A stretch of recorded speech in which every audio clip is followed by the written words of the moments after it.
चांद की परियां। बहुत समय पहले की बात है। चांद के ऊपर परियों का एक बहुत ही सुंदर मोहल्ला था। वहाँ बहुत सुंदर सुंदर परियां रहती थी। उन परियों के पास बहुत सारा सोना होता था। सभी परियां आपस में बहुत खुशी से रहती थी। लेकिन एक दिन पृथ्वी लोक की दो जादूगरनी को पता चल जाता है कि चांद पर एक परियों का मोहल्ला है और परियों के पास बहुत सारा सोना भी है। दोनों जादूगरनी चांद पर मौजूद सारे सोने को कब्जा करने का मन बना लेती हैं। एक दिन दोनों जादूगरनी अपनी जादुई गाड़ी में बैठकर चांद पर सोना चुराने चली जाती है। मैंने सुना है कि चांद पर इतना सोना है कि हमारी कई पुश्तें आराम से बैठकर खा सकती हैं। अब हमें देर नहीं करनी चाहिए। चलो तुरंत चांद पर सोना ढूंढने का काम शुरू कर देते हैं। लेकिन तभी वहाँ मोना परी आ जाती है और उन सब की सारी बातें सुन लेती है। अरे ये दोनों तो हमारे चांद पर सोना चुराने आई हैं। मुझे अभी तुरंत जाकर दूसरी परियों को यह बात बतानी होगी। मोना परी मोहल्ले की सारी परियों को इकट्ठा करके उन दोनों जादूगरनियों की प्लानिंग बता देती है। उसकी बात सुनकर मीठी परी कहती है, हमें तुरंत उन लोगों को यहाँ से भगाना होगा, नहीं तो वे लोग सारा सोना यहाँ से चुरा कर ले जाएंगे। सोने के बिना हम कुछ नहीं है। हमारी जादुई छड़ी भी सोने के मदद से ही चार्ज होती है, इसलिए हमें हमारे सोने की हिफाजत करनी होगी। उसके बाद सभी परियां मिलकर उन दोनों जादूगरनी के पास पहुंच जाती है। मोना परी गुस्से से कहती है, सुनो, तुम दोनों यहाँ से चले जाओ वरना हम तुम्हें जलाकर राख कर देंगे। परियों को देखकर अनु जादूगरनी कहती है, अरे हमें तो ये बात पता ही नहीं थी कि यहाँ इतनी खूबसूरत परियां भी रहती हैं। हम इन सारी परियों को पृथ्वी लोक ले जाएंगे और इनकी जादुई छड़ी की मदद से बहुत शक्तिशाली बन जाएंगे। तुम्हारा यह सपना कभी पूरा नहीं होगा। सपने नींद में ही देखे जाए तो बेहतर है। हम अभी तुम्हें अपनी जादुई छड़ी की मदद से मजा चखाएंगे।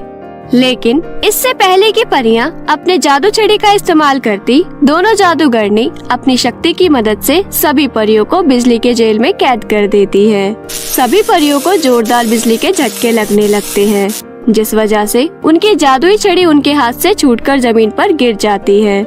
मीठी परी परेशानी के साथ कहती है, अरे नहीं, ये दोनों तो बहुत चालाक निकले। अब हम क्या करें? तभी रेखा जादूगरनी उन सभी परियों की जादुई छड़ी उठाकर अपने बैग में भर लेती है। उसके बाद दोनों जादूगरनी परियों के घर में मौजूद सारा सोना अपने जादुई गाड़ी में रख लेती है। जादूगरनियां सभी परियों को बिजली के रस्सी से बांधकर अपनी गाड़ी में बिठा लेती है।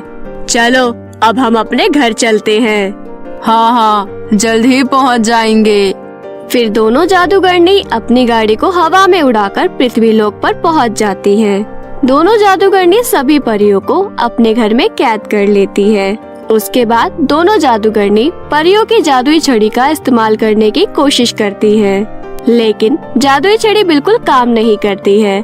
अचानक उस जादुई छड़ी में से आवाज आने लगती है, कृपया इस छड़ी का इस्तेमाल करने के लिए पहले पासवर्ड डालें। जादुई छड़ी की आवाज सुनकर जादूगरनी कहती है, यह परियां तो बहुत शानी है। इन्होंने अपनी जादुई छड़ी में पासवर्ड लगा रखा है। बिना पासवर्ड के हम इनकी जादुई छड़ी का इस्तेमाल नहीं कर सकते। रेखा जादूगरनी परियों को धमकाते हुए कहती है, चलो तुम सब अभी के अभी अपनी छड़ी का पासवर्ड बताओ, वरना हम तुम्हें जिंदा नहीं छोड़ेंगे। नहीं, चाहे कुछ भी हो जाए, हम तुम्हें पासवर्ड नहीं बताएंगे। मोना परी की बात सुनकर जादूगरनी को बहुत गुस्सा आ जाता है। जादूगरनी सभी परियों को जोरदार बिजली के झटके देने लगती है। मैं तुम्हें 2 घंटे का समय दे रही हूँ। अगर तुमने हम दोनों को पासवर्ड नहीं बताया तो यह तुम्हारी जिंदगी का आखिरी दिन होगा। इतना कहकर दोनों जादूगरनी वहाँ से चली जाती है। इस तरह अपनी लाचारी पर सभी परियां उदास होकर रोने लगती हैं। थोड़ी देर बाद उस जादूगरनी के घर के बाहर से सनाया नाम की लड़की गुजरती है। उसे परियों की रोने की आवाज सुनाई देती है। सनाया खिड़की से अंदर झांकने लगती है। तभी उसे बिजली के रस्सी में सभी परियां कैद दिखाई देती है। अरे यहाँ तो परियां हैं, लेकिन ये सभी परियां यहाँ कैसे आई? सनाया को देखकर सभी परियां उससे मदद मांगने लगती हैं। सभी परियां अपने साथ हुई घटना के बारे में सनाया को बता देती हैं। तुम लोग बिल्कुल चिंता मत करो, मैं तुम्हारी मदद जरूर करूंगी। सनाया घर के अंदर जाती है और सभी परियों को आजाद करने की कोशिश करने लगती है, लेकिन जैसे ही सनाया बिजली की रस्सी को हाथ लगाती है उसे एक बड़ा शॉक लगता है। जोरदार झटके की वजह से सनाया उछलकर जमीन पर गिर जाती है। अरे नहीं, इन रस्सियों में से तो जोरदार बिजली का झटका आ रहा है। मुझे इन्हें तोड़ने के लिए कुछ आइडिया सोचना होगा। सनाया मदद मांगने के लिए एक तांत्रिक के पास जाती है। सनाया तांत्रिक को लेकर फिर से परियों के पास आ जाती है। तांत्रिक मंत्र पढ़कर सभी परियों को आजाद कर देता है, लेकिन तभी वहाँ दोनों जादूगरनी आ जाती है। जादूगरनियाँ सनाया और तांत्रिक को देखकर गुस्से से आग बबूला हो जाती है। अरे यह लड़की और तांत्रिक यहाँ कैसे आए? इनकी वजह से हमारा सारा काम बिगड़ गया है। अब हम इन्हें जान से मार डालेंगे। लेकिन तभी परियां अपनी जादुई छड़ी को उठाकर उन दोनों जादूगरनियों को बर्फ बना देती है। इससे पहले कि ये वापस अपने रूप में आए, सभी परियां उन दोनों जादूगरनी को एक बड़े महासागर में जाकर फेंक देती हैं। इस तरह सब कुछ ठीक हो जाता है और सभी परियां अपना सोना लेकर चांद पर वापस चली जाती है। परी की सौतेली बहन। बहुत समय पहले की बात है। परी लोक में सोनाली नाम की रानी परी राज किया करती थी। सोनाली परी हमेशा दूसरों की मदद किया करती थी, इसलिए परी लोक की सभी परियां सोनाली परी का आदर करती थी। सोनाली परी की एक बेटी भी थी जिसका नाम छाया था। सोनाली परी अपनी बेटी से बहुत प्यार करती थी। एक दिन सोनाली परी परीलोक का भ्रमण कर रही थी कि तभी उसे अचानक नदी किनारे किसी बच्चे की रोने की आवाज आती है। ये तो किसी बच्चे की रोने की आवाज है। देखूं जरा ये रोने की आवाज कहाँ से आ रही है। अरे इस पेड़ के नीचे तो कोई बच्चा रो रहा है।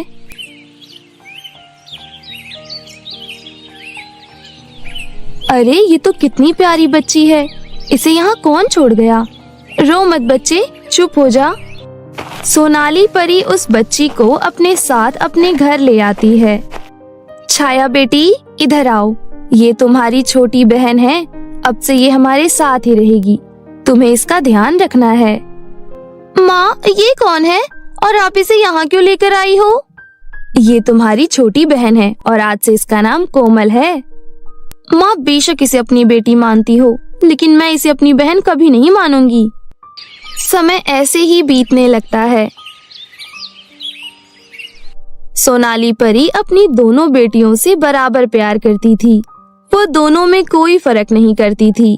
वो कभी भी कोमल को ये एहसास नहीं होने देती थी कि कोमल उसकी सगी बेटी नहीं है। एक दिन सोनाली परी बाजार जाती है तो उसकी नजर दुकान में टंगी दो सुंदर फ्रॉक पर जाती है। कितनी सुंदर फ्रॉक है, ये फ्रॉक छाया और कोमल पर बहुत अच्छी लगेगी। ये सोचकर सोनाली परी दोनों फ्रॉक खरीदकर घर वापस आ जाती है।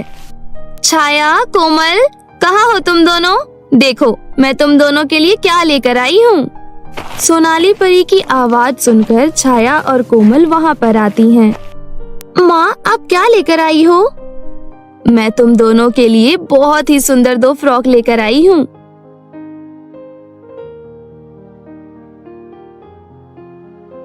माँ ये फ्रॉक तो बहुत ही सुंदर है। माँ आप बहुत अच्छी हो, मुझे ये फ्रॉक बहुत ही पसंद आई।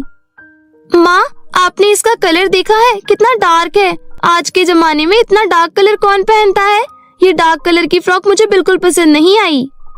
दीदी देखो ना, इसका डिजाइन कितना सुंदर है। और वैसे भी माँ इतने प्यार से हम दोनों के लिए ये लेकर आई है। रख लो ना प्लीज। तुमसे किसी ने कहा है बीच में बोलने के लिए? अपने काम से काम रख, मेरे मामले में मत बोल, नहीं तो तेरे लिए अच्छा नहीं होगा। ये क्या तरीका है अपनी छोटी बहन से बात करने का। वो तुमसे कितना प्यार करती है और तू जब देखो उसे डांटती रहती है।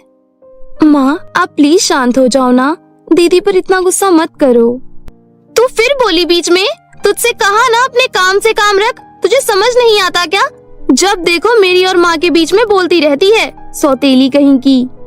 छाया तुम्हारी हिम्मत कैसे हुई कोमल को ये सब बोलने की? सोनाली परी छाया परी को खींचकर एक थप्पड़ लगाती है। छाया रोते रोते अपने कमरे में चली जाती है। जब से कोमल की बच्ची आई है तब से माँ मुझसे ज्यादा इससे प्यार करती है। जैसे कोमल नहीं, मैं इनकी सौतेली बेटी हूँ। तभी सोनाली परी छाया के कमरे में आती है। मुझे माफ कर दो छाया, मैं तुम पर हाथ नहीं उठाना चाहती थी, लेकिन तुमने बात ही ऐसी करी थी। मैंने कभी भी तुम दोनों बहनों में कोई फर्क नहीं किया। तुम दोनों मेरे लिए एक समान हो। मैं जितना प्यार कोमल से करती हूँ उतना ही प्यार तुमसे भी करती हूँ। मुझे आपसे कोई बात नहीं करनी है। आप केवल कोमल की ही माँ हो। आप हमेशा कोमल को मुझसे ज्यादा प्यार करती हो। नहीं छाया, ऐसा नहीं है। बस अब आप मुझे अकेला छोड़ दो। धीरे धीरे समय बीतने लगता है। छाया को कोमल से पहले से भी ज्यादा जलन होने लगती है। कभी सोनाली परी कोमल की तारीफ करती तो छाया गुस्से से लाल पीली हो जाती थी। अब वो कोमल को परेशान करने के लिए बहाने ढूंढती रहती थी। एक दिन जब सोनाली परी घर पर नहीं होती है, तब छाया कोमल के कमरे में तेल गिरा देती है, जिससे कोमल फिसल कर गिर जाती है और उसे चोट लग जाती है। कोमल रोने लगती है। ये देखकर छाया मन ही मन खुश होने लगती है। आज तो मजा ही आ गया। देखो कैसे रो रही है। आगे आगे देख बच्चू, मैं तेरे साथ क्या क्या करती हूँ। तूने मुझसे मेरी माँ का प्यार छीना है ना, देख मैं तुझसे क्या क्या छीनती हूँ। ऐसे ही कुछ दिन बीत जाते हैं। एक दिन कोमल अपने कपड़े तह लगाकर अलमारी में रख रही थी। तभी छाया उसे कपड़े तय करते हुए देख लेती है। अरे वाह, कितना अच्छा आइडिया है। कोमल की बच्ची, तुझे सुंदर सुंदर कपड़े पहनने का शौक है ना? रुक, अभी बताती हूँ तुझे। इतना सोचकर छाया दरवाजे के पीछे छिपकर कोमल के कमरे से बाहर जाने का इंतजार करने लगती है और उसके जाते ही उसकी अलमारी में चूहे छोड़ देती है। बेटा, अब आएगा मजा। शाम को जब कोमल अपने कमरे में आती है तो पहनने के लिए जैसे ही फ्रॉक निकालती है, वो ये देखकर हैरान रह जाती है कि उसके सारे कपड़े चूहे ने कुतर दिए हैं। अरे ये क्या हो गया? सुबह तक तो ये सारे कपड़े सही थे, इतनी जल्दी इसमें चूहे कहाँ से आ गए? मैंने तो दरवाजा अच्छे से बंद किया था। अपने कपड़ों को कुतरा हुआ देख कोमल बहुत ही ज्यादा उदास हो जाती है। तभी उसकी नजर दरवाजे के पीछे खड़ी छाया पर जाती है, जो उसे देखकर हंस रही थी। इसका मतलब ये सब दीदी ने ही किया है। पता नहीं दीदी को मुझे परेशान करने में कौन सा मजा आता है। तभी उसके कमरे में सोनाली परी आती है। क्या हुआ कोमल, तुम इतनी उदास क्यों हो? कुछ नहीं माँ। कुछ तो बात है, अब तुम अपनी माँ से छुपाओगी? बताओ बेटा, क्या हुआ? मम्मी, मेरी अलमारी के सारे कपड़े चूहे ने कुतर दिए हैं। अब मैं क्या पहनूंगी? बस इतनी सी बात। आज मैं तुम्हें अपने साथ बाजार लेकर चलूंगी। तुम्हें जो भी ड्रेस पसंद आएगी तुम ले लेना। मैं कभी भी तुम्हारे चेहरे पर उदासी नहीं देख सकती। इतना सुनते ही कोमल सोनाली परी को जोर से गले लगा लेती है। आप कितनी अच्छी हो, आप मुझसे कितना प्यार करती हो। भगवान करे हर बच्चे को आपकी जैसी माँ मिले। बेटा, दुनिया की सभी माँ अपने बच्चे से इतना ही प्यार करती है। अच्छा, अब चलो, बाजार के लिए देर हो रही है। तुम्हारे लिए ड्रेस भी तो लेनी है ना। कोमल और सोनाली बाजार के लिए निकल जाते हैं। छाया दरवाजे के पीछे से उन दोनों की सारी बातें सुन रही होती है। जितना भी इस कोमल की बच्ची को माँ से दूर करने की कोशिश करती हूँ, उतना ही ये माँ के करीब आ जाती है। अब इसके साथ कुछ बड़ा ही करना होगा, नहीं तो ये मुझे कभी भी माँ के करीब नहीं आने देगी। छाया मौके की तलाश करने लगती है। एक दिन छाया परीलोक में घूम रही होती है कि तभी उसकी नजर नदी किनारे टूटे हुए पुल पर पड़ती है। ये पुल तो टूटा हुआ है। अगर मैं किसी तरह कोमल को यहाँ लाने में कामयाब हो जाऊं, तो ये मुसीबत हमेशा के लिए मेरी जिंदगी से चली जाएगी। उसके बाद छाया कोमल के पास आती है। क्या हुआ दीदी, आपको मुझसे कुछ काम था? नहीं, बस नदी किनारे बहुत ही सुंदर फूल खिले हैं। क्या तुम मेरे साथ उन्हें देखने चलोगी? दीदी, आप मुझे अपने साथ लेकर चलोगी? आप तो मुझे अपने साथ कहीं लेकर नहीं जाती, तो फिर आज क्यों? मैंने तो इसलिए पूछ लिया था क्योंकि वो फूल साल में एक बार ही खिलते हैं। दीदी, अगर आप इतने प्यार से मुझसे पूछ रही हो तो मैं आपके साथ जरूर चलूंगी। इतना कहकर छाया और कोमल नदी के किनारे पहुंच जाते हैं। दीदी, कहाँ है फूल? मुझे तो यहाँ पर कोई फूल नहीं दिख रहा। फूल होगा तो दिखाई देगा ना। मतलब अभी बताती हूँ। फिर जैसे ही छाया कोमल को नदी में धक्का देने वाली होती है कि तभी छाया का पैर फिसल जाता है और वो खुद नदी में गिर जाती है। ये देखकर कोमल आओ देखती है ना ताओ, नदी में कूद जाती है और गांव वालों की मदद से छाया को बचा लेती है। कोमल का ये निश्चल प्यार देखकर छाया का मन पिघल जाता है और उसे अपने किए पर पछतावा भी होता है। कोमल, मैंने हमेशा तेरे साथ बुरा बर्ताव किया। तुझे न जाने कितने तरीकों से मैंने परेशान किया, यहाँ तक कि मैंने तुम्हें जान से मारने की भी कोशिश की, फिर भी तूने मेरी जान बचाई। तू महान है कोमल। मुझे तेरी जैसी बहन ढूंढने पर भी नहीं मिलेगी। मुझे अपनी गलती का एहसास हो गया है। प्लीज मुझे माफ कर दे कोमल। इतना कहकर कोमल जोर जोर से रोने लगती है। दीदी, आपको अपनी गलती का एहसास हो गया, मेरे लिए इतना ही काफी है। फिर छाया कोमल को गले लगा लेती है। उस दिन के बाद से छाया और कोमल दोनों मिलजुल कर रहने लगती हैं। एक बार की बात है, अमृतपुर नाम के एक गांव में मनोरमा नाम की एक औरत अपने पति और एक बेटी के साथ रहती थी। मनोरमा की बेटी का रंग काला और कद छोटा था, जिस वजह से कई बार उसे बाहर के लोग चिढ़ा दिया करते थे और वो खूब रोती थी। मनोरमा और उसका परिवार बहुत अच्छा था। उनका परिवार एक मिडिल क्लास परिवार था, लेकिन उनमें आपस में बहुत प्यार था। एक दिन मनोरमा की बेटी गुड़िया अपनी मम्मी से कहती है, मम्मी आज संडे है, पापा भी घर पर है, कहीं घूमने चलते हैं ना? हाँ, तुम्हारा ये आइडिया बहुत ही अच्छा है, लेकिन हम कहाँ जाएंगे?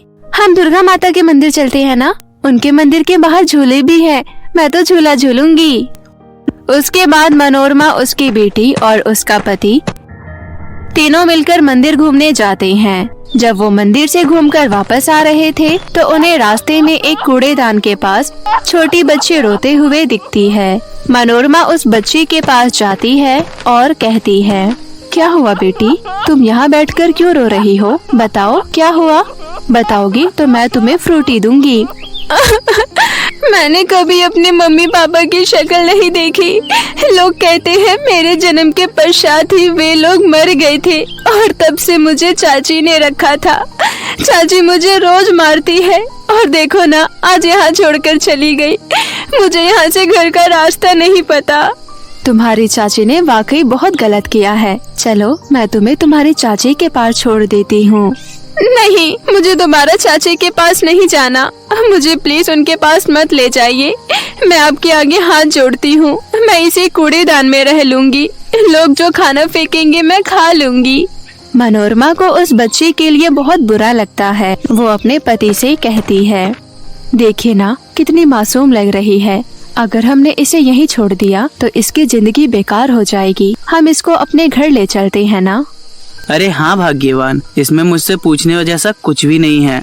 हम इस बच्ची को अपने घर ले चलते हैं। गुड़िया, तुम इस बच्ची को अपनी बहन के रूप में स्वीकार करोगी ना? हाँ पापा, ये तो बहुत ही सुंदर है। मुझे ये बहुत पसंद है। हम दोनों बिल्कुल बहनों की तरह रहेंगे। उसके बाद मनोरमा का परिवार उस बच्ची को अपने साथ घर ले आता है। उसके बाद मनोरमा उस बच्ची का नाम शिवानी रख देती है। शिवानी को मनोरमा के घर में बहुत प्यार मिल रहा था। वो भूल ही गई थी कि मनोरमा और उसके पति उसके अपने माँ बाप नहीं है। वे लोग तो उसे अपने माँ बाप से भी कई गुना ज्यादा प्यार दे रहे थे। गुड़िया भी शिवानी को अपनी छोटी बहन की तरह मानती थी और उसे बहुत प्यार करती थी। दोनों बहनों में बहुत ज्यादा प्यार था। वक्त के साथ समय बीतता गया। मनोरमा जरा बूढ़ी हो गई और उसकी दोनों बेटियां जवान हो गई। गुड़िया ज्यादा लंबी ना हो सकी, उसका कद कम ही रह गया और रंग भी उसका बहुत काला था। लेकिन वही शिवानी कद से भी लंबी थी और दिखने में भी बहुत खूबसूरत थी। एक दिन दोनों बहनें दुर्गा माता के मंदिर गई थी। जब वे दोनों वहां से वापस आ रही थी तभी रास्ते में कुछ लड़कियां मिलती है और वह शिवानी से कहती है, अरे शिवानी, तुम अपनी इस काले कलुटी बहन के साथ क्यों घूमती हो? तुम्हारे साथ ये बिल्कुल सूट नहीं करती। तुम कहाँ अप्सरा से सुंदर, और ये तुम्हारे पैर की जूती बराबर भी नहीं है। हाँ शिवानी, तुम दोनों को साथ में देखकर ऐसा लगता है जैसे ब्लैक एंड व्हाइट मूवी का कोई सीन हो। सबकी बातें सुनकर शिवानी कहती है, चुप रहो तुम लोग। तुम लोगों के घर वालों ने तुम्हें यही सिखाया है क्या कि दूसरों का मजाक बनाओ? इंसान शक्ल से खूबसूरत कभी नहीं होता, उसका दिल खूबसूरत होना चाहिए। और रही बात गुड़िया की, तो उसका दिल बहुत खूबसूरत है। गुड़िया का दिल जितना खूबसूरत है, तुम लोगों का दिल उतना ही गंदा और काला है। अब बिना कोई बकवास किए चली जाओ यहाँ से। सभी लड़कियाँ मुंह बनाकर वहाँ से चली जाती है। गुड़िया और शिवानी घर लौटकर आ जाती है। गुड़िया को उन लड़कियों की बातों का बहुत बुरा लगता है। वो घर आकर रोने लगती है। शिवानी उसे समझाते हुए कहती है, कोई बात नहीं दीदी, तुम रोती क्यों हो? वो लोग तो ऐसे ही हैं, उनकी बातों को सीरियस क्यों लेती हो? आखिर मैं कब तक नजरअंदाज करूं? मुझे भी तो बुरा लगता है ना। मैं क्यों नहीं हूँ खूबसूरत, और मेरा कद इतना छोटा क्यों है? भगवान ने मुझे इतना बदसूरत क्यों बनाया? जब मेरी शक्ल बुरी है तो लोग बुरा ही कहेंगे ना। इसमें भला उनकी भी क्या गलती है? तुम जाओ, मुझे थोड़ी देर के लिए अकेला छोड़ दो। तुम इतना मत सोचो दीदी। मैंने कहा ना शिवानी, मुझे अकेला छोड़ दो। शिवानी ठीक है कहकर कमरे से बाहर चली जाती है और हॉल में सोफे पर बैठ जाती है। थोड़ी देर बाद उसकी मम्मी यानी कि मनोरमा वहाँ आती है और कहती है, अच्छा हुआ शिवानी जो तुम यहीं मिल गई। मैं तुम्हें एक गुड न्यूज देने वाली हूँ। आज शाम को गुड़िया को लड़के वाले देखने आ रहे हैं। बेटी जरा उसको अच्छे से तैयार कर देना, ठीक है? और अपने हाई हील पहना देना उसे। ठीक है माँ। उसके बाद शिवानी दोबारा कमरे में जाती है और कहती है, गुड़िया दीदी अब आप चुप हो जाइए। अब मैं आपको एक गुड न्यूज देने वाली हूँ। मुझे पता है वो सुनकर आपको हंसी ही आ जाएगी। आज शाम को आपको लड़के वाले देखने आ रहे हैं। क्या सच में? लेकिन लड़के वाले मुझे पसंद तो करेंगे ना? ओहो, तुम इस बात की चिंता क्यों करती हो? अगर वो खुद अच्छे होंगे तो तुम्हें जरूर पसंद करेंगे। चलो चलो अब जल्दी से तैयार हो जाओ, तुम्हारे पास ज्यादा समय नहीं है। गुड़िया फटाफट नहाकर आती है। उसके बाद शिवानी उसको बहुत अच्छे से तैयार करती है। थोड़ी देर बाद लड़के वाले घर आ जाते हैं। फिर शिवानी गुड़िया को लेकर बाहर जाती है। ये है हमारी प्यारी सी बहना। कैसी लगी आपको मेरी बहन? लड़के वाले तो गुड़िया को देख ही नहीं रहे थे, उनकी नजर तो शिवानी पर टिकी थी। लड़का धीरे से अपनी माँ से कहता है, माँ, हम जिस लड़की को देखने आए हैं वो कितनी बदसूरत है। मैं उससे शादी नहीं करूँगा। हाँ, अगर ये लोग छोटी बहन के लिए मान जाए तो मैं उससे शादी कर लूँगा। लड़के की माँ ये बात सुनने के बाद उसकी माँ से कहती है, देखिए बहन जी, हमें आपकी बड़ी बेटी बिल्कुल पसंद नहीं है, लेकिन फिर भी अगर हम वापस चले गए तो समाज वाले आपके ऊपर थू थू करेंगे। इसलिए आप अपनी छोटी बेटी से मेरे बेटे का रिश्ता करवा दीजिए। अरे ये आप कैसी बातें कर रही हैं बहन जी? आप मेरी बड़ी बेटी को देखने आई हैं, फिर आप ऐसी बातें कैसे कर सकती हैं? हम पहले अपनी बड़ी बेटी की शादी करेंगे, उसके बाद छोटी की करेंगे। तभी गुस्से में शिवानी भी कहती है, हाँ माँ, तुम बिल्कुल सही कह रही हो। आप लोग मेरी बड़ी बहन को बदसूरत कह रहे हैं, अपने बेटे को तो देखो, बंदर जैसी शक्ल का। निकल जाओ यहाँ से। पापा, इन्हें घर का दरवाजा दिखा दीजिए। शिवानी की ये बात सुनकर लड़के वाले पैर पटकते हुए घर से बाहर निकल जाते हैं। उसके बाद गुड़िया फिर से रोना धोना शुरू कर देती है। शिवानी गुड़िया को चुप कराने जाती है और कहती है, दीदी आप उदास मत होइए, आपकी शादी एक दिन किसी राजकुमार से होगी, देख लेना तुम चुप रहो शिवानी, कब तक मुझे झूठी तसल्ली देती रहोगी? तुम अपना सोचो, तुम तो बहुत खूबसूरत हो ना, तुम्हारी शादी जरूर किसी राजकुमार से हो जाएगी। मुझे शादी करनी ही नहीं है, चले जाओ यहाँ से, मुझे तुमसे बिल्कुल बात नहीं करनी। शिवानी उदास मन से वहाँ से बाहर आ जाती है और मंदिर में भगवान से प्रार्थना करने चली जाती है। मंदिर पहुंचकर शिवानी भगवान से प्रार्थना करती है, हे भगवान, इस परिवार ने मुझे बहुत कुछ दिया है, मुझे इतना अच्छा जीवन दिया है, मुझसे जो हो सकेगा मैं इन लोगों के लिए करूंगी। आप मेरे हिस्से की खुशियाँ भी मेरी गुड़िया दीदी को दे दीजिए और उनके हिस्से के सारे गम मुझे दे दीजिए, प्लीज भगवान। ऐसा कहकर शिवानी मंदिर के बाहर आकर बैठ जाती है। तभी उसके पास एक बूढ़ी भिखारिन आती है और कहती है, बेटी, मेरी जरा सी मदद कर दो। मेरा घर यही मंदिर के पीछे है। मैंने घर में ताला लगाया था और उसकी चाबी गुम हो गई है। मेरी तो उम्र हो गई है बेटी, मुझसे ताला टूट नहीं रहा, तुम ही तोड़ दो। हाँ हाँ दादी माँ, क्यों नहीं। शिवानी उस दादी अम्मा के साथ जाती है और उसके घर का ताला तोड़ने में उसकी मदद करती है। उसके बाद वो अम्मा शिवानी के बारे में पूछती है तो शिवानी उसे सारी परेशानी बताती है। आपको सारी बात बताकर बहुत अच्छा महसूस हो रहा है। मेरे पास तुम्हारी समस्या का एक समाधान है बेटी। वो क्या दादी अम्मा? दादी अम्मा अपना पुराना सा बक्सा खोलती है और उसमें से एक चमचमाती सैंडल और एक चमचमाता हुआ मेकअप किट निकालती है और कहती है, तुम ये दोनों चीज अपने साथ ले जाओ और अपनी बहन को दे देना। जादुई हील पहनकर वो लंबी हो जाएगी और जादुई मेकअप लगाकर वो बेहद खूबसूरत हो जाएगी। फिर उसके जीवन में भी खुशियाँ आ जाएंगी। आपका बहुत बहुत धन्यवाद दादी अम्मा। पता नहीं मैं आपके इस एहसान का बदला कैसे चुका पाऊंगी। मैं अभी चलती हूँ। शिवानी दौड़ती हुई घर आती है और गुड़िया के पास जाकर कहती है, देखो दीदी, मैं आपके लिए क्या लाई हूँ। ये कहकर शिवानी गुड़िया को सारी बात बताती है। गुड़िया तुरंत वो जादुई मेकअप लगा लेती है और जादुई सैंडल पहन लेती है। उसके ऐसा करते ही वो बेहद खूबसूरत और लंबी हो जाती है। उसकी खुशी का तो कोई ठिकाना ही नहीं था। मैं तुम्हारा धन्यवाद कैसे करूं बहन, तुमने तो मेरे जीवन से सारे दुख ही खत्म कर दिए। भगवान तुम्हारी जैसी बहन सबको दे। इतना कहकर गुड़िया शिवानी को गले से लगा लेती है। मनोरमा और उसका पति भी ये बात जानकर बहुत खुश होते हैं।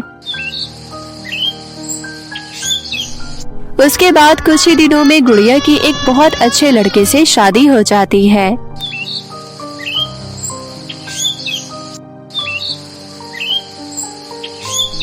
कुछ ही दिनों बाद शिवानी की भी शादी उन्हीं के छोटे भाई से करा देती हैं। उसके बाद शिवानी और गुड़िया एक साथ अपना जीवन हंसी खुशी व्यतीत करने लगते हैं।